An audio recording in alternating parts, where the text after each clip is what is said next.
Howdy, and welcome to the first DirtInfo Podcast. Uh, we're going to go ahead and talk about some modified racing predominantly, and then also mix in things about ourselves, our experiences, our backgrounds, that kind of thing. It's going to be me. My name's Josh. I live here in Minnesota. I primarily go to WISSOTA tracks. I consider Ogilvy my home track. But being where I'm at, I also catch a lot of touring series in Wisconsin and southern Minnesota and the like. So that's a little bit about me. This gentleman below here is my good friend Julian, and he's going to tell you a little bit about himself. Yeah, I'm Julian, originally from Pennsylvania, so I frequented a lot of tracks in Western Pennsylvania, the Ohio region. I kind of moved around a lot since then, kind of in a transition period living down here in Mississippi. So I don't have a ton of tracks that everyone else does, but I go to places like Hattiesburg, Deep South Speedway, where they run IMC modifieds, things like that, and then also asphalt tracks, Pensacola and Mobile. But I guess I consider myself a little bit of a race and track chaser too. So I get around a bunch of different states. But Carter up there, he's been here a lot, and I'll tell you about that too. Yeah, I'm from Wisconsin. I mainly frequent IMCA tracks, so that's like 141, Outagamie Speedway, and then we got Luxie Raceway, which is a minute away from my house. But I'll also travel around Iowa, Minnesota, Illinois. Um, but yeah, mainly stay in Wisconsin and then travel when there's nothing else going on around here. Um, so Josh, you want to talk about first of all, you went to the Wasota banquet this past weekend. Is that your first time going there? Yeah, to be clear, I didn't go to the banquet. Went to the expo. Same day, no big deal. Not a true But yeah, Wasota fan. no, that costs money. No, No. I got no reason to be there. Let's be honest. I'd be a fish out of water. But yeah, I went to the expo. It was my first time there. With nothing going on and racing basically being over here. I figured that was my last chance to get a fix. So headed up there. It was about an hour from where I'm located up in St. Cloud. Went to the expo center, got in easy peasy. Took a little bit of a cheesy picture on the way in. Posted that on the on the Dirt Info Facebook. But um, yeah, wore my Luxie stuff. Had to represent Luxembourg being there. They talked about maybe some heat race format changes, and so having experienced the format at Luxie, I think I know what they're doing. So that was Is my it little hat just tip to that. is But it just draw redraw straight like for uh, heats? I haven't heard anything yet. If it came out and I missed it, that's possible. But I think that's what the little birdies are saying. So um, I think that'd be pretty cool. Yeah, and since So. you mentioned, it's end of the racing season really up there in Minnesota. And nothing else to do. How many people do you think were there? I mean, between racers and fans generally. I mean, I mean, I'm gonna be real with you, not nearly as many as I expected. Um, there was maybe a handful of people that were fans that were there when I was there, maybe. Um, it seemed to be mostly just people who had a reason to be there. And I actually figured with the banquet being that night, there might be a few more people on hand, but like the booths were they definitely could have accommodated more booths. But I think they're giving it a shot and they're trying to get people there. I really did enjoy like having the cars out. Like so they had every class's national champion car was there. Um, and they were all done up nice. Like Polchanowski's was there with his dome wrap, so that was kind of cool. It was like a way to reveal his dome Oh, wrap. I saw Um, that. I thought you leaked it at first, but then I saw he had it on Facebook and stuff. I thought it was like I don't know. I guess it was in public, but I thought he were like posted it before his own page posted what had happened? Something breaking news. No, it. yeah, yeah. I had noticed he had posted the day before, so that was cool. But it was nice to see it in person. Um, so those were cool. Some of them like some of the drivers are actually out by the car. So like I had a brief chat with Dexton Cook. He was out by his Superstock National Championship car. And then I had a actually pretty lengthy conversation with I believe it was Justin Schlitzky, the Hornet champion of all things. So he was a great guy. Like that was actually kind of cool. I was like over there taking pictures for the Facebook and um just kind of checking out all his trophies. And he had a whole thing done up. He had all of his trophies. He had belt buckles from Big Show he had won earlier in the year. And I saw he um had all the winner stickers, like, 'cause you get a sticker when you win a feature. And I saw he had all of them, like, on like the side or like the by the it was like on the window of the car. I think I saw in the picture. He like all like yeah, the little stickers there. yeah, I think he runs them in the back. The story he had told me was like the one that was completely full, that was combo platter from last year and this year. Oh, And then okay. the one partially filled was just the remit, the runoff from this year. But in chatting with him, I think he said 18 this year and 18 wins this year, I believe is what he said. 17 or 18. Um and we had talked a little bit about like what it means to run for national points and kind of how that looks for him and how many nights a week and stuff he's running. um, and they take the top 20. So if he's winning 18 races a year, he's doing pretty good for himself. Like Dexton won 28 races. They take his top 20 and he won 28. He had 8 to spare. So There uh was, there was a lot of, a lot of intrigue with the WISSOTA national points. I mean, Chernovsky, I believe his rookie year, right? Yeah, he mhm. And he ran won in he ran modifieds, mods a little bit last year, but full I first full season. but the first like full season. So I think there's some like threshold of like you can run this many mod races the year before and still be considered a rookie because he was rookie of the year too this year and national Yeah, champion. Yeah, yeah, that that's has to be a crazy. pretty rare feat. And I mean, he was. You just look at kind of his schedule. He was, running up Ontario. What is it, Wednesdays or Thursdays? Hometown, and you know, Thunder fairly Bay, I strong think field it's and running down into Minnesota and things like that. And then I know the WISSOTA Mod 4 champion, Larson, I believe. Dean It was Larson. his first. Yeah, Dean Larson. Yeah, it was his first championship, and he was outrunning Minnesota, Montana, Wyoming, I think, maybe even Idaho or something like that. So I mean, So he he was was at kind of this in the champion. Dakotas too, I'm pretty sure. He was everywhere. Yeah, Did so they some of those guys really help.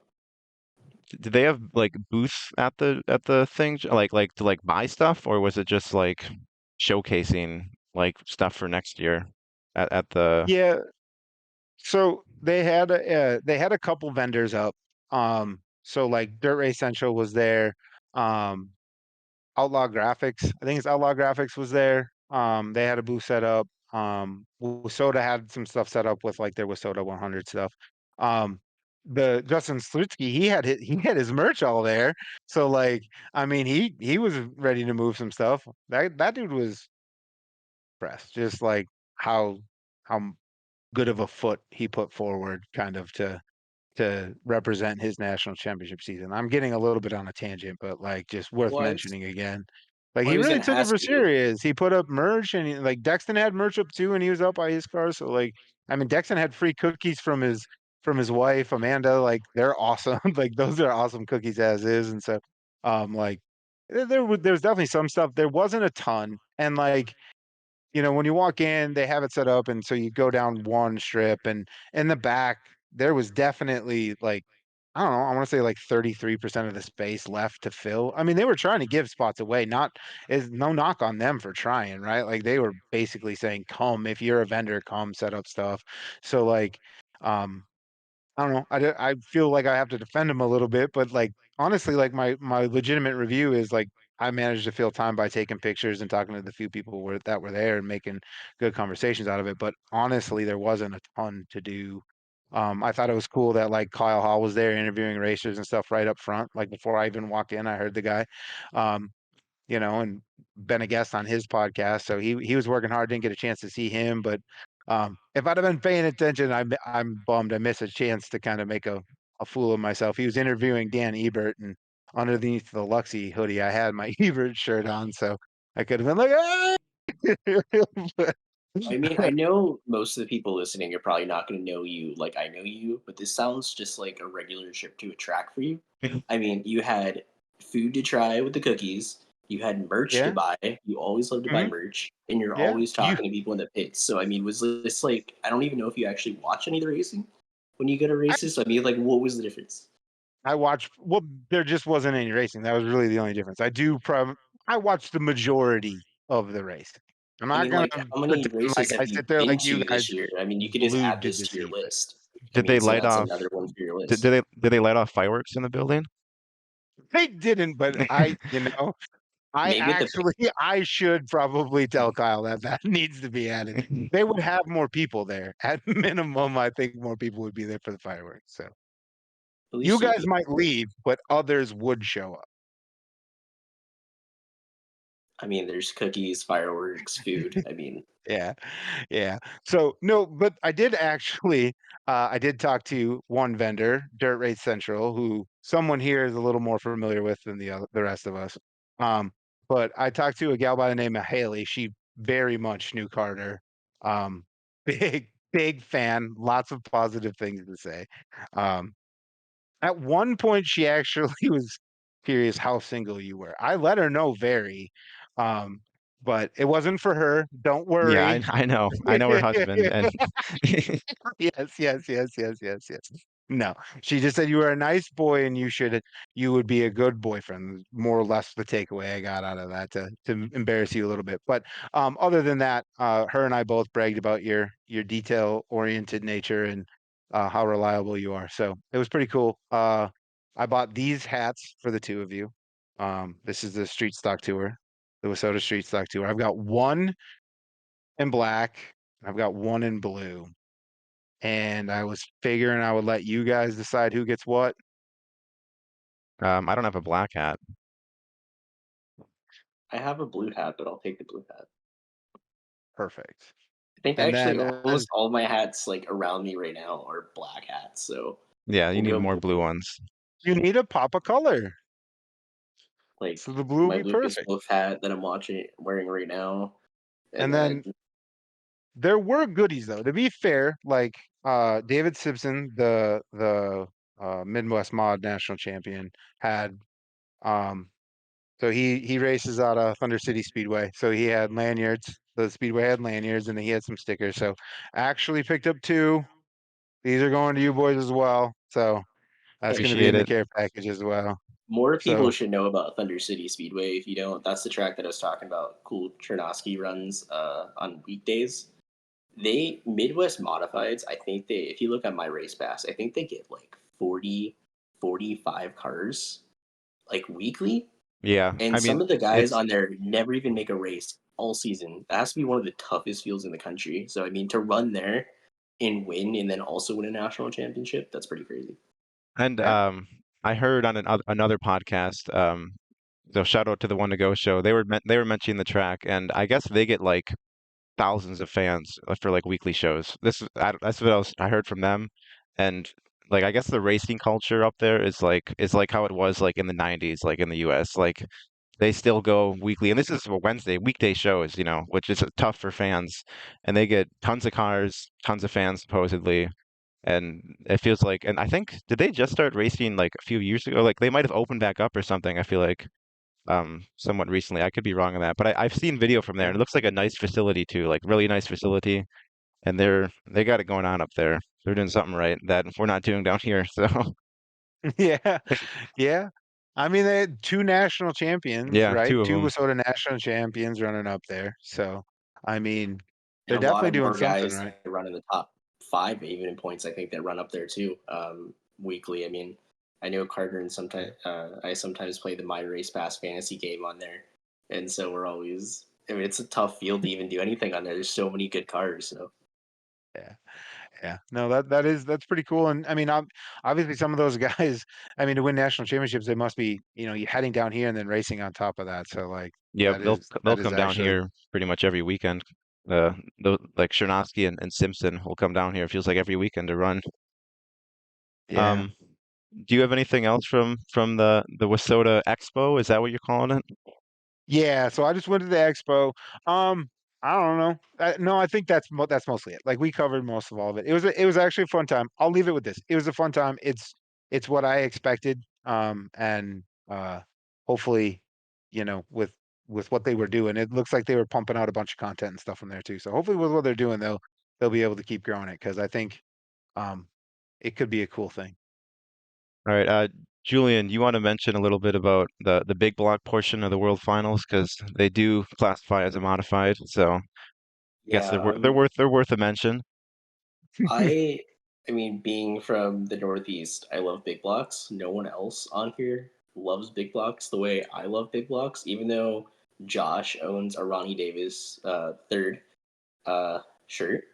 That's fair. So I do watch them occasionally. I So I love big blocks, so I'm all over it. So I mean, I was all over, the title race going into Charlotte between, Matt Shepard going for his 11th championship, and you have Williamson going for his second.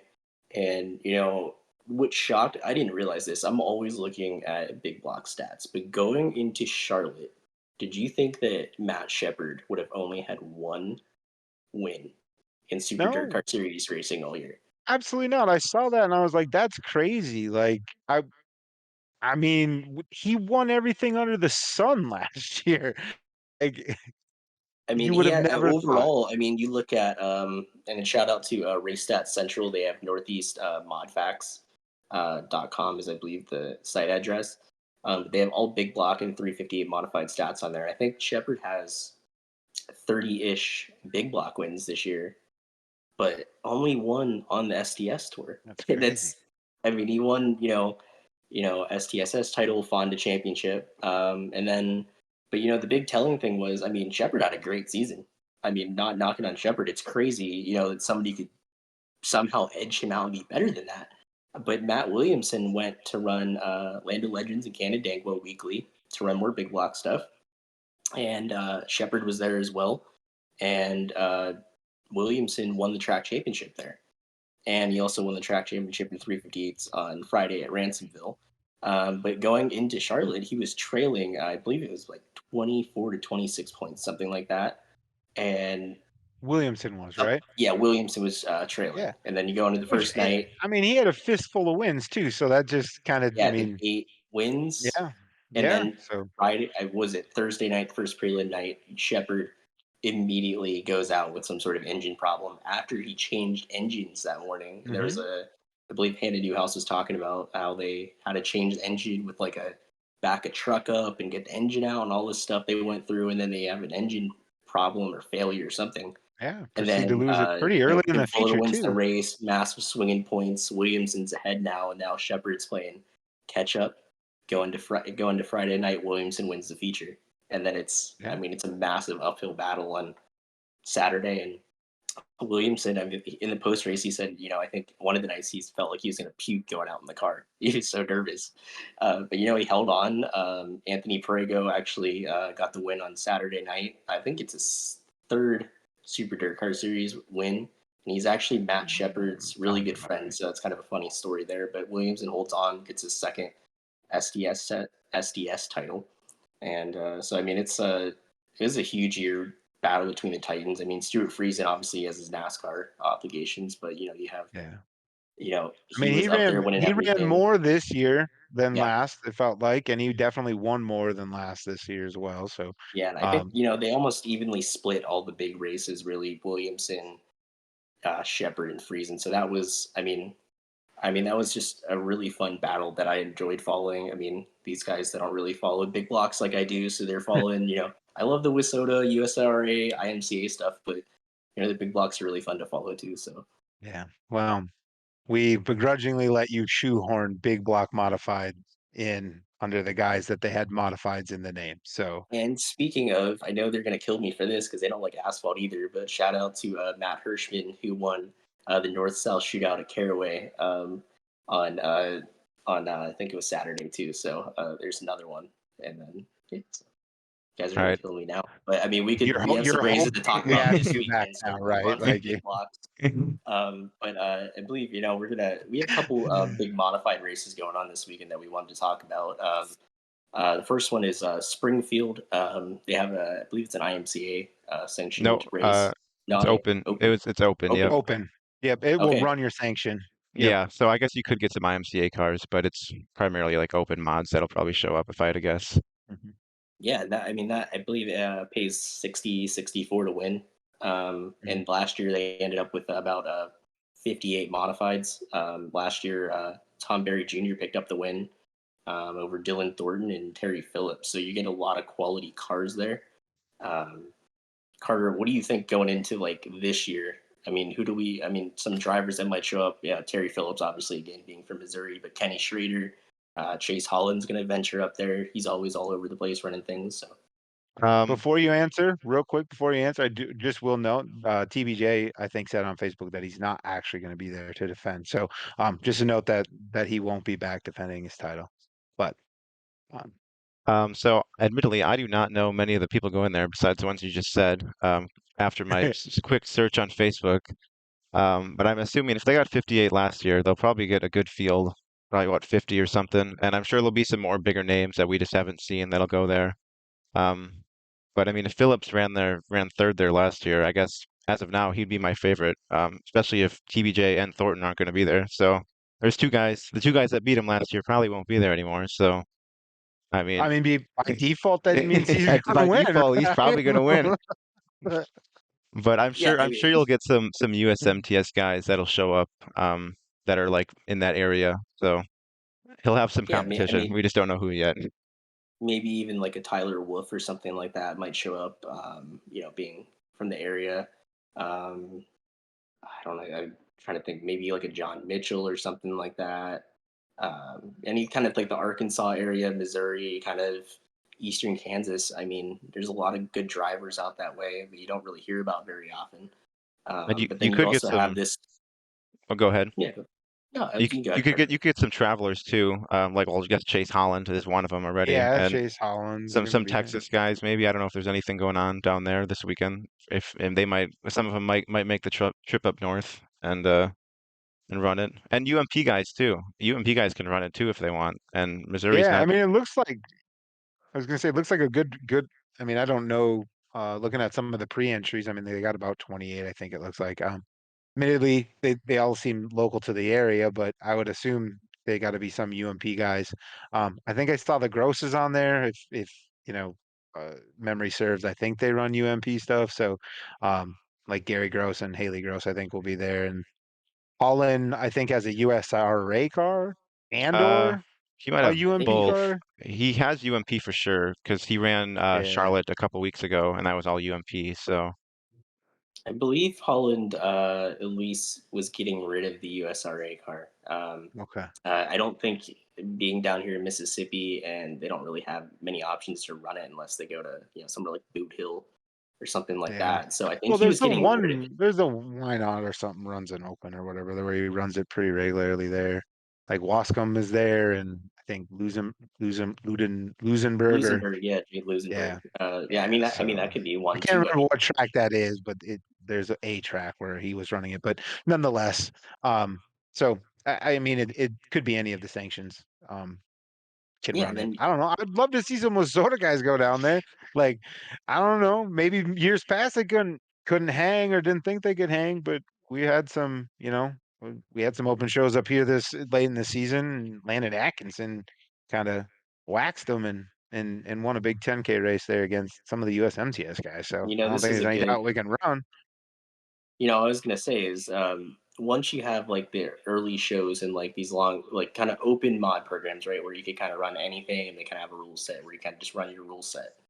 Um, but I feel like eventually somebody figures out the best package as the years go by.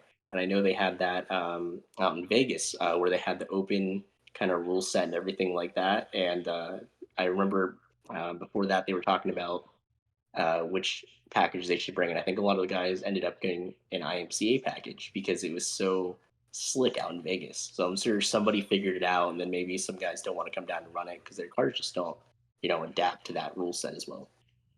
Yeah. Yeah. Well, I mean, I think if there was any argument to be had this year, you'd have to say it was USMTS/USRA.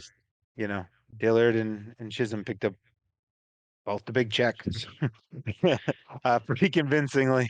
I think the top five was generally littered with their cohorts. So, um, Yeah, but yeah, no, you mentioned Vegas. They also run this weekend. Their big duel in the desert. They have 7,777 to win. Um, and they usually get around 100 mods. They had 94 last year. But I'm not sure how many will go this year, given recent events.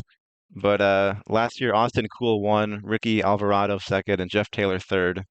But they'll still probably get plenty of the Nevada, Colorado, that area guys. It's just the mid. I don't know who from Midwest will show up. That's the big question there. But Yeah, we they'll were probably looking get at plenty the of cars.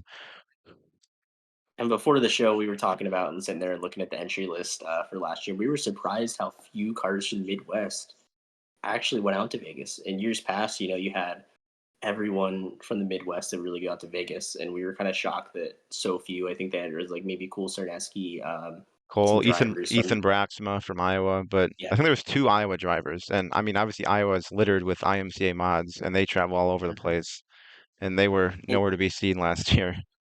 yeah, and that's not to say the guys on the West Coast are slouches at all. There's a lot of good names that we were going down this that might be there too. Drivers like Cody Laney. He's more based in the Midwest now, but he's a Western, driver at heart. Colin Hibden. Yeah, he's now in North Dakota, but I mean he's from Nevada originally. He's going to be a really good shout to win that. Troy Morris out from California. Colin Weinbarger up in Oregon, who runs a late model, usually down at the Wild West Shootout, coming up on Flow early January.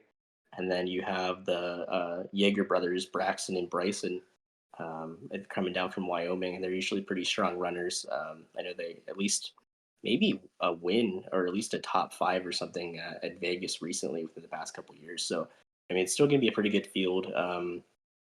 How many? I mean, do we think they're going to get 100 cars again for it? It's Um, one of the only shows in town, but yeah, probably Long drive. I'd say like 80, maybe 80, Yeah.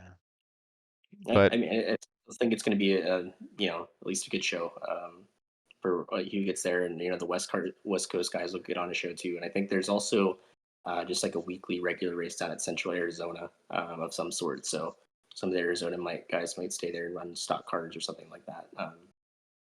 We'll have to see what happens there. I believe Chaz Baca is actually going to be running Central Arizona, and now it's a guy that maybe you would see Hmm. run Vegas or even Springfield. I mean, he's a national champion in IMCA modified. So back to back. Yeah. Back to Speaking, you back. mentioned Hibden. He won the sport mod portion last year. Because it's not IMCA sanctioned, so the rules don't apply on whether a mod guy can run a sport mod or not. So, and I'm sure there'll be a couple other guys that might do that crossover this weekend.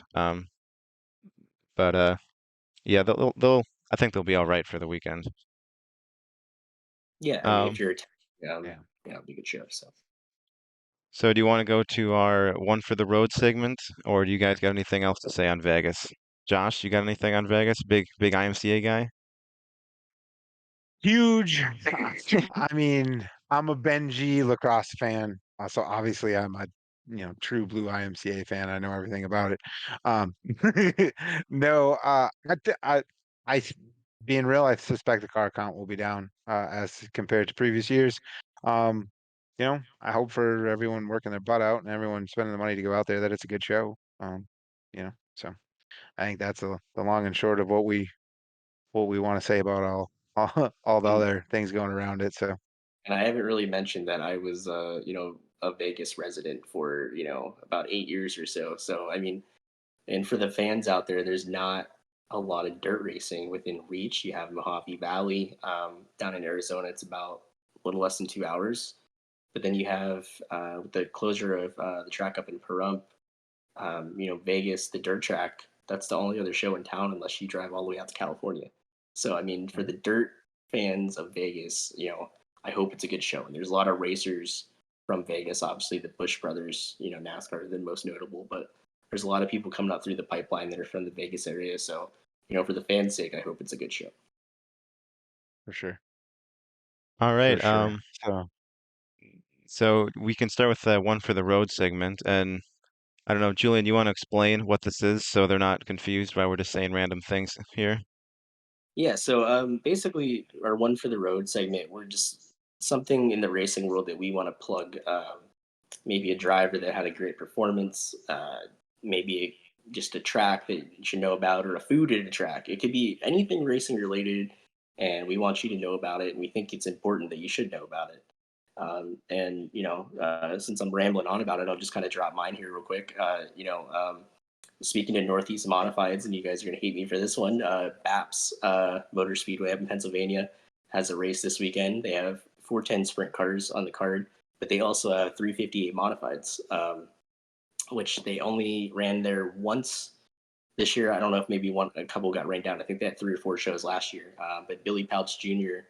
won the race back in April, and then this weekend they're going to be running, and he's going to be actually in attendance too. So I think they got probably expecting maybe about 20, 25 cars. So I think that should be a good show. So if you're in the area, check that out. I don't know if they're still running it, but I think they have like half price tickets. They were posting about on their Facebook page. So check out their social media and check out that race. Another chance to see 410 sprint cars and modifieds this weekend before the winter rolls in. And then Carter, what would you like to plug? Yeah, so Dallin Murdy, who's primarily known as a stock car guy, but has the last few years has been running mods a good amount. So he mainly runs in Iowa, obviously, but he's been spending the off season in the Mississippi area, kind of where you are, Julian, at Southern Raceway and Tri County. He was at last weekend, and he picked up a win in the street stock a couple weeks ago at Southern Raceway. And I just found it interesting that he's down there. That's usually you don't see an Iowa guy running down there too often. And while I was looking at that, I didn't even somehow I missed this. He won an 8,000 to win street stock show at Why Not in the middle of September. And I think it was 16th to first. I think he went. So that's pretty good for IMCA guy going down there and beating up on the what are they, Cruza street stocks? I think they are down there. It might It sounds right. it might also be an open show because I know that's a real prestigious Yeah, I show in know. there. I've never been up Spence to Why Not. But I know it's a big race that Spencer win that street Hughes stock. Spencer Hughes was in a street stock for that race too. I didn't look too hard at the entry list, but I know Hughes was there, so he's a big late model guy. Josh, you got your one for the road? Yeah, I think this is a little bit late, but I think it still makes me laugh every time I think about it. So I think I'll go ahead and give a shout out to Gene Sabraski, the modified and super stock king of WISSOTA. I'm gonna give him a shout out for winning rookie of the year in a late model. Um, it just seems I've seen that guy win so many races. I mean, so many races. It's crazy to think he's a rookie in anything. But he fit the rules and that's pretty awesome. Hey, not only rookie of the year, but he did it while having a heart attack and then I Yeah, believe a torn shoulder or something like that. I And believe so I so. mean, he won like 8 races the weekend he had a heart attack. So I mean, Yeah, he won a Shane bunch in a Sabraski row that definitely week. Yeah, yeah, he definitely yeah, deserves. If anybody deserves a shout out at the end of the show, it's definitely Shane Sabraski for that yeah. performance this I year. mean, I mean, before winning races, while I believe actively having a heart attack, I don't want to. I mean, the Facebook post read that way that like he wasn't feeling well when he went out on Friday and still won a bunch of races. Um, but uh, like he was the Iron Man before that. Solidifies it. Like if ever there was a nickname that just fit, that one definitely fit. So, He but he yeah, won he won a few like really big shows in his rookie year in the late model too, right? He won something at ABC Raceway, that Northern Storm thing. I don't remember how much it paid, but it was a good amount of money. it was Was it 15K maybe. It 15 was or quite a maybe bit. 20? Yeah. And then he won Could have been. I think he won the Challenge Series race at I-94, like the first day of the WISSOTA 100, the last one. I think that paid a good amount too, if I remember I right. I think think he so. won that. Um, Yeah, I mean, and he, I mean, on top of all of that, he picked up a 10K mod win, at least one that you and yeah. I were both at. You were working that one, I was there. Um, but yeah, I mean, he won that on I believe a last lap pass of Yes. Brandon Cup. And he Yeah, started 17th, or he had to run a B main, and then he yeah, he came came out of the B main. because when you're working it, which I was, you don't really like realize like you watch the racing, but you're like, you know what I mean? You're not really watching it when you're working it. You're Yeah, following it through a camera, and I was in infield, so I could only see one corner. And all of a Yeah, sudden the race is done, and I see that the slider. I'm like, oh, that was pretty awesome. And then I get back to the hotel, and I'm like, holy crap, he started way back there. Like I completely forgot that he started all the way back there and then won on a last lap pass nonetheless. yeah. Yeah. Whereas I kind of had the exact opposite. I mean, I was there with Sherry and she loves her some Shane Zabrowski. So basically every time he's making a pass, I'm getting real-time updates regardless of what I'm watching. So yeah, it was pretty cool. So um, but yeah, I think that'll be my one for the road. was a good one. Yeah. Um, So, well, what? Oh, go go ahead. ahead. No, I was to say if I was anyone gonna has say, anything else to say, they yeah, can. But if not, yeah, think we'll hand it off to you, Josh, for the closing time. for sure. Well, with that, I think we're gonna go ahead and wrap up our first annual uh no, I'm kidding. It is our inaugural Dirt Info podcast. I think it went pretty well. I think we definitely would all agree there's some things we're gonna go ahead and work on, and we enjoy growing right alongside everyone else. So our goal is to do this weekly. Um, as racing season gets full throat, that may change, but we will cross that bridge when we get to it. As of now, the plan is weekly, and we look forward to having you all join us again next week. Thanks for stopping in.